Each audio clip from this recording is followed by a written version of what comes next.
ఈరోజు మనము paya with mutton చేస్తున్నాము. చాలా ఈజీ రెసిపీతో ఇది చూసి మీరు కూడా ట్రై చేయండి.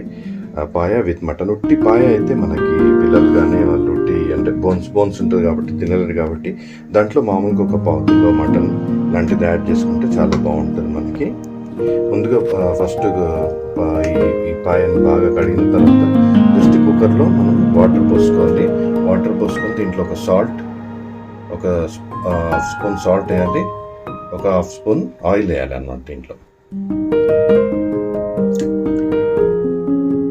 ఈ ఆయిల్ సాల్ట్ వేసిన తర్వాత జస్ట్ మనం ఈ పీసెస్ని బాగా కడిగినాం కదా, జస్ట్ దీంట్లో మనము వేసేసుకోవాలి కుక్కర్లో. ఇట్లా పొడుగు లాంటి కుక్కర్ ఉంటే మనకి విజిల్స్ బాగా వచ్చి బాగా ఉడుకుతుంది. ఇది ఫస్ట్ ఇది పాయన్ ఫస్ట్ బాగా బాయిల్ చేసుకొని ఫస్ట్ సూప్ తీసుకోవాలి.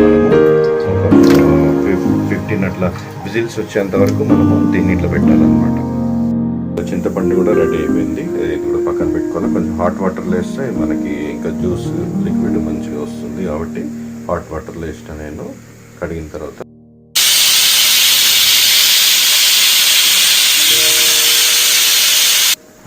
ఈ 14 విజిల్స్ తర్వాత మనం ఇట్లా రెడీగా ప్రిపేర్ చేసి పెట్టుకోవాలి.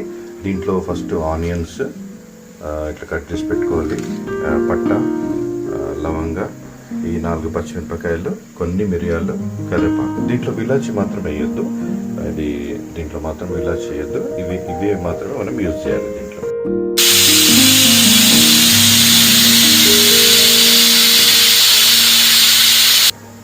ఇట్లా 14 విజిల్స్ అయిన తర్వాత దీంట్లో మనం తాలింపుకి వేసుకోవాల్సింది రెడీగా ఈ ఆనియన్ కట్ చేసి పెట్టుకోవాలి. ఆనియన్, పట్ట, లవంగ, కొన్ని 4 పచ్చిమిరపకాయలు, ఇందులో కొన్ని మిరియాలు, కొంచెం అంత కరివేపాకు ఎక్కువ వేయద్దు, కొద్ది అంత. ప్లస్ ఇంకోటి ఇందులో ఇలాచి మాత్రం వేయకూడదు. జస్ట్ ప్రస్తుతానికి అయితే ఇవి ఏవైతే నేను చూపిస్తున్నానో అవే మీరు వేయాలి. విజిల్స్ 4 విజిల్స్ తర్వాత ఒకసారి చెక్ చేద్దాం ఎట్లా ఉందనేది చూసాం. మనకి సూప్ రెడీ అయిపోయింది. ఈ సూప్ని మనం సపరేట్ చేయాలి, పీసెస్ని సపరేట్ చేసుకోవాలి.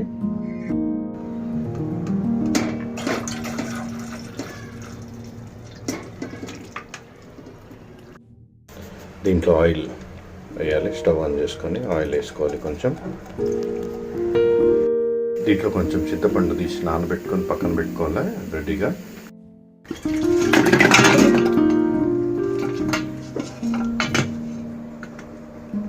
మనం 1 స్పూన్ సాల్ట్ వేయాలి, 1 స్పూన్ కారం యాడ్ చేస్తున్నాను. ఫస్ట్ ఇట్లా కలుపుకొని పెట్టుకోవాలి, ఇది బాగా పడుతుంది. ఏ నాన్ వెజ్ ఉన్నా కూడా ఈ ఉప్పు కారం ఫస్ట్ కలుపుకొని ఒక ఆయిల్ అయితే మనం వేసుకోవాలి. ఒక 1 స్పూన్ అట్లా ఆయిల్ దీంట్లో వేసుకుంటే కరెక్ట్గా అది ఉప్పు కారం అనేది దాంట్లో వచ్చేస్తుంది. ఉప్పు కారం తర్వాత మసాలా కూడా యాడ్ చేస్తున్నాను నేను. ఒక ప్యాకెట్. దీంట్లోనే 1 స్పూన్ అల్లం కూడా యాడ్ చేస్తున్నాను. ఇవన్నీ బాగా కలిపి పెట్టుకోవాలి, మనం పక్కన పెట్టుకోవాలి.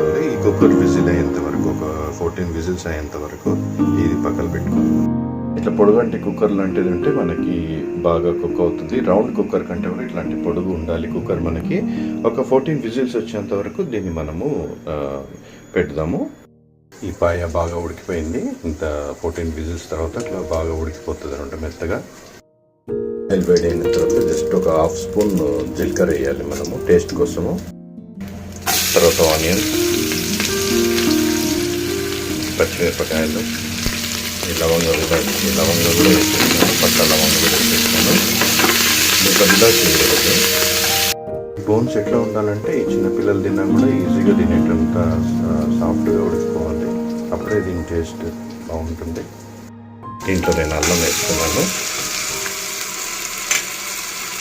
హాఫ్ స్పూన్ పసుపు వేస్తున్నాను. ఈ అల్లం బాగా ఫ్రై అయిన తర్వాత దీంట్లో మనం కలుపుకున్న మటన్ వేస్తున్నాను.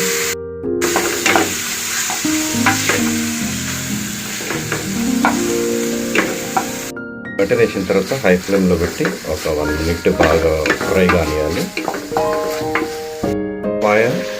ఈ పాయ ఒకటి యాడ్ చేసుకొని మటన్లో మనము ఇది వేసుకొని బాగా కలుపుకోవాలి. తర్వాత ఈ చింతపండు కొంచెము స్ట్రెయిన్ చేసి దాంట్లో వేయాలి. మళ్ళీ మనం విజిల్ పెట్టాలి. ఒక 4 విజిల్స్ అయినాక ఇది ఆఫ్ చేయాలి, స్టవ్ ఆఫ్ చేసేయాలి. ఆల్రెడీ నేను మటన్లో ఈ మసాలా వేసినాను, ప్రిపేర్ చేసింది. మళ్ళీ ఇది కారం ఉప్పుతో పాటు ఒక హాఫ్ స్పూన్ నేను మసాలా యాడ్ చేస్తున్నాను. యాడ్ చేసిన తర్వాత ఒక 4-5 హై ఫ్లేమ్లో పెట్టి 4-5 విజిల్స్ వచ్చేంత వరకు పెట్టాలి మనము.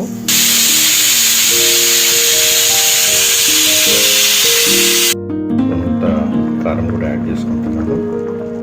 ఫైనల్గా మనకి కర్రీ ఇట్లా వస్తుంది. దీంట్లో మనం కొత్తిమీర పైన వేసుకుంటే సరిపోతుంది. మళ్ళీ ఒక హాఫ్ స్పూన్ సాల్ట్ యాడ్ చేస్తున్నాను, ఎందుకంటే నాకు కొంచెం చప్పగా అనిపించింది కాబట్టి. ఇట్లా ఫైనల్గా నేను కొత్తిమీర వేసేస్తున్నాను. ఈ కొత్తిమీర వేయడం చాలా టేస్టీగా ఉంటుంది. ఫైనల్గా మనకు కర్రీ రెడీ అయింది. చాలా టేస్టీగా ఉంటుంది. ట్రై చేయండి. Thank you.